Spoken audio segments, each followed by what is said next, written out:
Despite the clunky name, the Market on State does house an enclosed corridor to walk in cold and wet days, and it even houses a number of community services for the town of Athens. Join me for a quick trot through the sleepy Ohio Mall.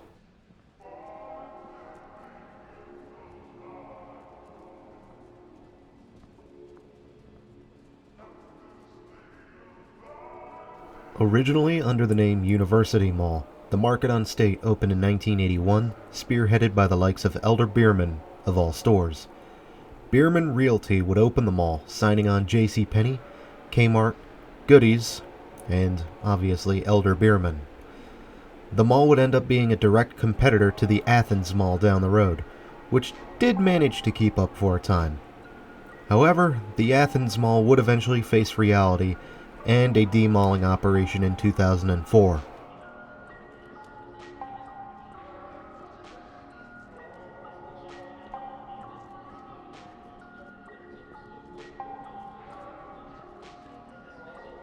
Now, a fair number of things did happen throughout the mall's life, but unfortunately, specific dates could not be found at this time.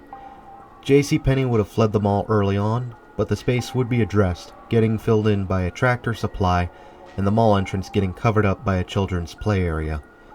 Meanwhile, Kmart would have fled the mall as well, and would later on get subdivided to make way for a Dunham Sports and a medical office.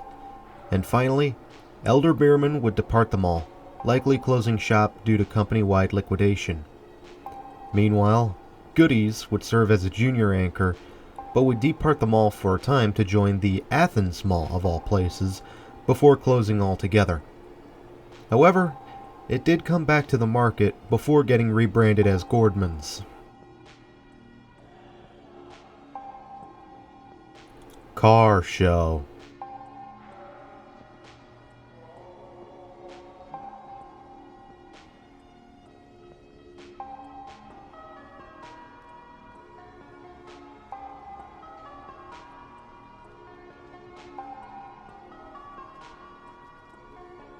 While all of that was happening, the Market on State would swap ownership and is currently under the ownership of East State Street Development as of the making of this video. They would make a move from strictly retail and dining to more community-driven space for art and history. This includes artwork from students in local schools as well as the university, and today is still open despite 2020 and the expected outcome of 2021.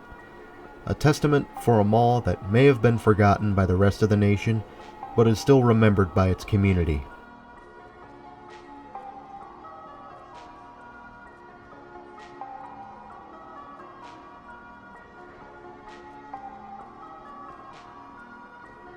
I arrived in February 2020, and I probably was in the area on the wettest day of that year for Ohio.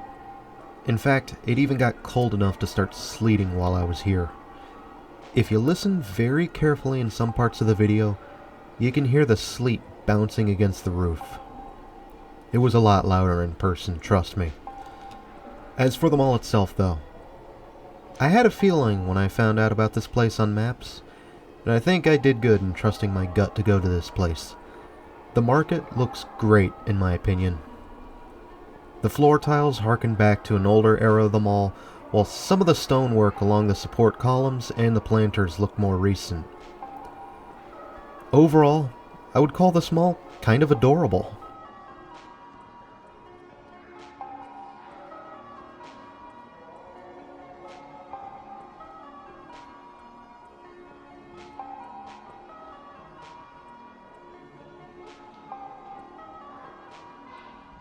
Admittedly, all the LED lights through this mall are a little overkill, and you can see a little discoloration from the soft white LEDs dotted among those that mimic the incandescent look. But otherwise, it does brighten up the mall a fair bit, and you get a nice warm glow out of it all. It's good to see that there is still some life to this mall in presentation and occupancy, and hopefully the current owners can keep it that way going forward.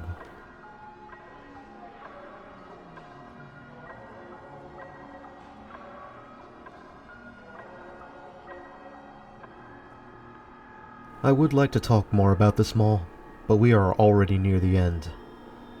This is really a small mall, and you've basically seen it all with this video in a couple continuous takes. Nonetheless, I do hope you enjoyed the mall. What did you think about it? Share your own thoughts in the mall down below, and do get the discussion going. And while you're at it, do subscribe. I intend to make it my goal to cover more forgotten malls like these, because everyone else seems to only be interested in these malls when they're closed or about to be. Why not get a glimpse of these malls while there's still life in them?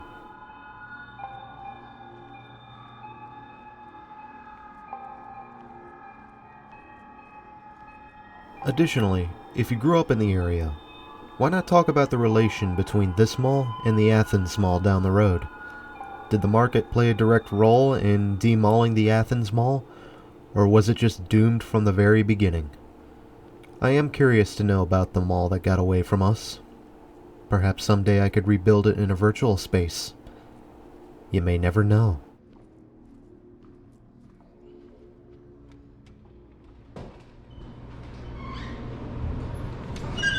Thanks for having me, Athens. And until next time, this is Doomie Grunt, wishing you and the market on state farewell and good luck in this coming blizzard. And do come up with a less clunky name, please.